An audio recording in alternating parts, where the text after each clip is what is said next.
Number 5 on our consensus with the first pick list, Whit Weeks at LSU, unofficially 6'2", 228. I didn't have any verified numbers on him, but that's okay. Played primarily in the box, did play a little bit of slot last season.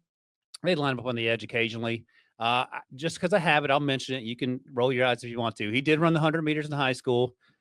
He didn't break any world records. He ran 12 seconds, but I give him effort for going out there. There it is. Oh, we're missing this. Producer Sharon rolling his eyes too, because producer Sharon apparently ran a 8.4 100. All right, let's see here. What else we got here? So this is my first note, regardless of his 100 time. I wasn't sure how fast he was, how fast he'll time. But I thought he played really fast. Not an elite athlete, but he was consistently where he needed to be. And might be the best tackling linebacker in the class. What do you got on Whit? That was he fits this comment to a T. A guy that is instinctive, and his instincts allows him to get there quicker than what the physical ability says he should. Okay. And that was the one thing that it jumped off. And I'm big on instincts, especially at the linebacker position. You have to be able to see it, process it. Now there are some guys that they're so fast and so explosive that they're able to overcome their lack of ability to process quickly. But Whit I thought he was very instinctive. I thought he was always around the ball. Like you said, he was a really good tackler.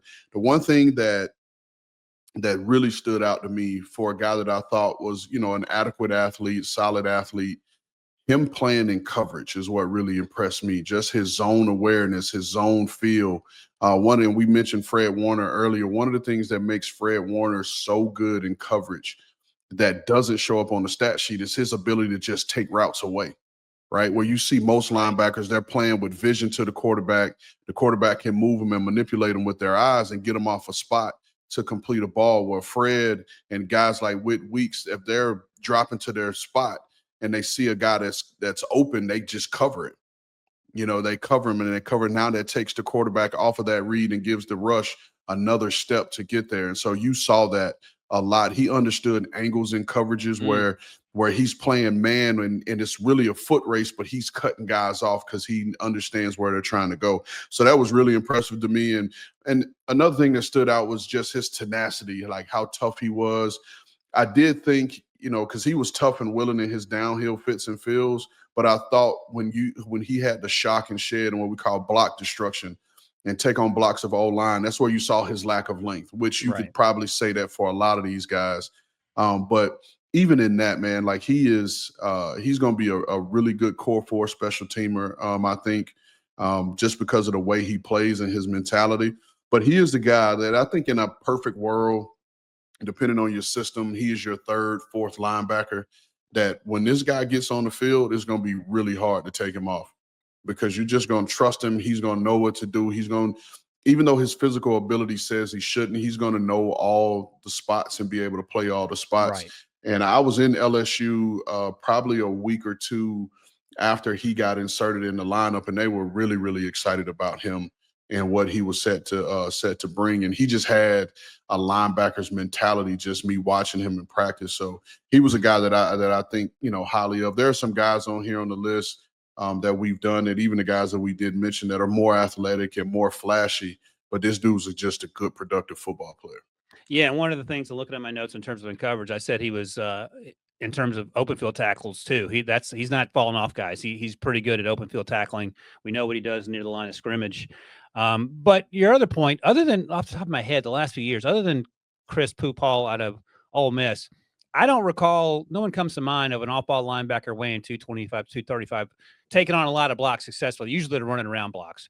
Chris Paul played like he had one mission in mind. He didn't know how much he weighed, but that, I guess, isn't uncommon, right? To see an off-ball linebacker struggling at the point of attack or even looking to run around those blocks inside the tackles. No, not at all, because there are just some things that aren't taught or aren't harped on. Just in terms of being able to use your hands, you call it the 6-inch punch, just to be able to strike and shed real quick. You see these in drills when you go into some of these schools, but they're not harped on, they're not forced. And so, I call it trying to out-athlete the block. And, you do the shake and, all those things. And these linemen are just as athletic and they're smart because they're running the spots because they know where they're trying to go. And so you see guys that try to dip and, go and backdoor the block. And now you get on the wrong side and you have these talented backs that can just stay front side and hit it.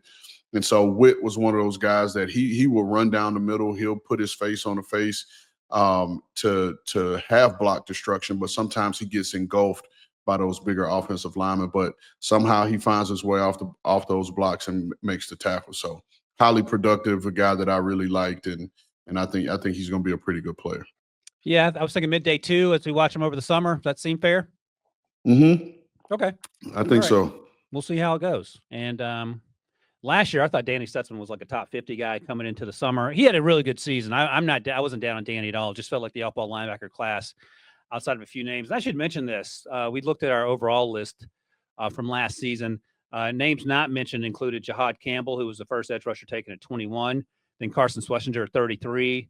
Demetrius Knight with 49. Nick Martin 75. Jack Kaiser 107. And then you get to Stutzman, which is the first guy on our list. And just goes to show you sometimes guys are sophomores that are rising like Jahad Campbell and just insanely athletic and have great seasons. And other guys that play their way into being top 100 picks. So I'm sure there's some folks who left off this list, but it's a good starting point if nothing else.